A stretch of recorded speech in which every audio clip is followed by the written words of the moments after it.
ಈ ಕ್ಷಣದ 25 ಸುದ್ದಿಗಳನ್ನು ಕ್ವಿಕ್ ಆಗಿ ನೋಡೋಣ.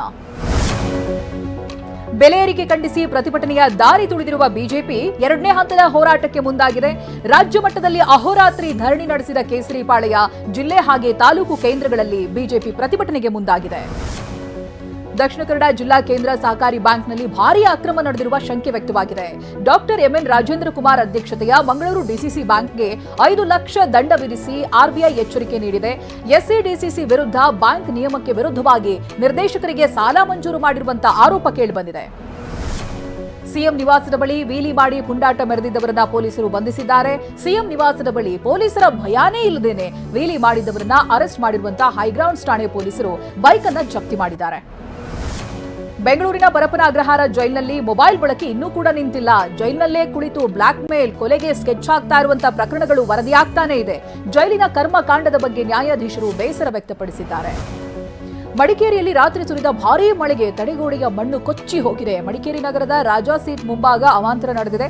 ಕಟ್ಟಡಕ್ಕಾಗಿ ಅವೈಜ್ಞಾನಿಕವಾಗಿ ಮಣ್ಣು ಅಗೆದ ಹಿನ್ನೆಲೆ ಮುಖ್ಯ ರಸ್ತೆಯೇ ಕುಸಿದು ಹೋಗುವ ಆತಂಕ ಎದುರಾಗಿದೆ. ಹಾಸನ ನಗರ ಸೇರಿದಂತೆ ಜಿಲ್ಲೆಯ ಹಲವು ಕಡೆ ಭಾರೀ ವರ್ಷಧಾರೆಯಾಗಿದೆ. ಬೇಸಿಗೆ ಮಳೆಗೆ ಹಾಸನ ರೈಲ್ವೆ ನಿಲ್ದಾಣದ ಅವ್ಯವಸ್ಥೆ ಬಯಲಾಗಿದ್ದು ಮೇಲ್ಛಾವಣಿಯಿಂದ ಮಳೆ ನೀರು ಸೋರಿ ಪ್ರಯಾಣಿಕರು ಪರದಾಡಿದ್ದಾರೆ. ಮಳೆ ನೀರಿನಲ್ಲೇ ಪ್ರಯಾಣಿಕರು ರೈಲಿಗಾಗಿ ಕಾದಿದ್ದಾರೆ.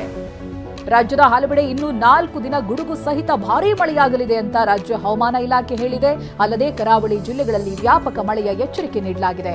ಬೆಳಗಾವಿ, ಧಾರವಾಡ, ಹಾವೇರಿ ಜಿಲ್ಲೆಗಳ ಕೆಲವೆಡೆ ಸಾಧಾರಣವಾಗಿ ಮಳೆಯಾಗುತ್ತೆ ಅಂತ ಹವಾಮಾನ ಇಲಾಖೆ ಮುನ್ಸೂಚನೆ ಕೊಟ್ಟಿದೆ. ಭಾರೀ ಮಳೆಯಿಂದಾಗಿ ಹೈದರಾಬಾದ್ನ ಐತಿಹಾಸಿಕ ಚಾರ್ ಮಿನಾರ್ನ ಸಣ್ಣ ಭಾಗ ಕುಸಿದಿದೆ. ಅದೃಷ್ಟವಶಾತ್ ಯಾವುದೇ ಸಾವು ನೋವುಗಳು ವರದಿಯಾಗಿಲ್ಲ. ಕೂಡಲೇ ಎಚ್ಚೆತ್ತ ಪೊಲೀಸರು ಬಿದ್ದ ಅವಶೇಷಗಳನ್ನು ತೆರವು ಮಾಡಿದ್ದಾರೆ. ನಿನ್ನೆ ತೆಲಂಗಾಣದಾದ್ಯಂತ ಸುರಿದಂತ ಭಾರೀ ಮಳೆಯಿಂದಾಗಿ ಹೈದರಾಬಾದ್ನ ಹಲವು ಪ್ರದೇಶಗಳಿಗೂ ನೀರು ನುಗ್ಗಿದೆ. ಮರಗಳು ಧರೆಗೆ ಉರುಳಿ ಸಂಚಾರ ಅಸ್ತವ್ಯಸ್ತವಾಗಿದೆ. ರಸ್ತೆಗೆ ಮರ ಬಿದ್ದಂತ ಪರಿಣಾಮ ಕೆಲಕಾಲ ಸಂಚಾರ ದಟ್ಟಣೆ ಉಂಟಾಗಿತ್ತು.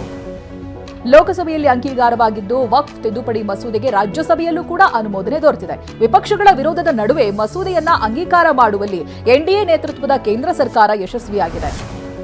ರಾಜ್ಯಸಭೆಯಲ್ಲೂ ಕೂಡ ತಡರಾತ್ರಿ 2:30 ತನಕ ಸುದೀರ್ಘ ಚರ್ಚೆ ನಡೆಯಿತು. ಬಳಿಕ ಸಭಾಪತಿ ಜಗದೀಪ್ ಧನ್ಕರ್ ವಕ್ಫ್ ಮಸೂದೆಯನ್ನ ಧ್ವನಿಮತಕ್ಕೆ ಹಾಕಿದ್ರು.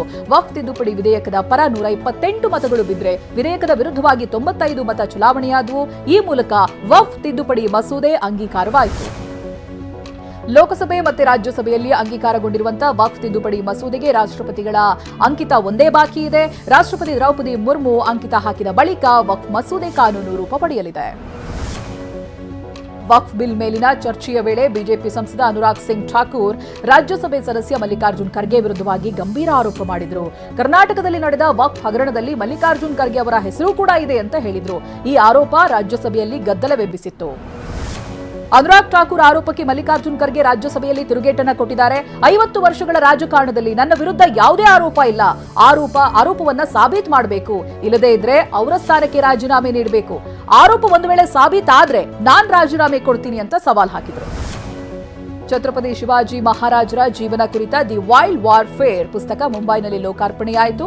ಕೇಂದ್ರ ಸಚಿವ ನಿತಿನ್ ಗಡ್ಕರಿ ಪಾಲ್ಗೊಂಡಿದ್ದಂತಹ ಕಾರ್ಯಕ್ರಮದಲ್ಲಿ ಕಾಂಗ್ರೆಸ್ ನಾಯಕ ಶಶಿ ತರೂರ್ ಕೂಡ ಪಾಲ್ಗೊಂಡಿದ್ರು. ತರೂರ್ ಗಡ್ಕರಿ ಜೊತೆ ವೇದಿಕೆ ಹಂಚಿಕೊಂಡಿದ್ದು ಕುತೂಹಲ ಮೂಡಿಸಿದೆ.